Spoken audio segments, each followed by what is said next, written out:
et bienvenue à notre condensé financier quotidien du mardi. Je m'appelle Sophie et voici ce qu'il se passe sur les marchés aujourd'hui. Le secrétaire au Trésor américain Steven Mnuchin a déclaré dimanche que l'accélération de la croissance économique devrait persister pour les années à venir.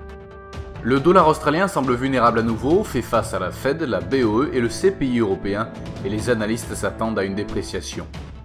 La hausse des prix et les améliorations opérationnelles vont permettre au secteur du schiste américain de réaliser un cash flow positif pour la première fois en 2018. La paire livre-dollar s'est échangée latéralement sur la dernière session, le SSI montre un ratio acheteur-vendeur de 1,2. La paire dollar-yen a perdu 0,2% sur la dernière session, le SSI montre un ratio acheteur-vendeur de 1,2. Le cours du pétrole brut a perdu 0,8% sur la dernière session, le SSI montre un ratio acheteur-vendeur de 1,2.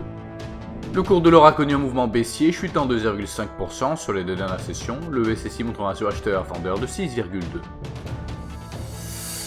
Les dépenses personnelles de consommation aux États-Unis seront publiées à 12h30 GMT, le PIB de la zone euro à 9h GMT, la décision de la Bank of Japan sur les taux d'intérêt à 2h GMT, les ventes au détail en Allemagne à 6h GMT, le produit intérieur brut au Canada à 12h30 GMT et les dépenses personnelles aux États-Unis à 12h30 GMT. Nous espérons que vous avez apprécié nos perspectives marchés de ce mardi. Nous vous souhaitons de la part de toute l'équipe une journée productive sur les marchés. N'oubliez pas de vous connecter demain matin pour retrouver les dernières nouvelles et événements des marchés financiers.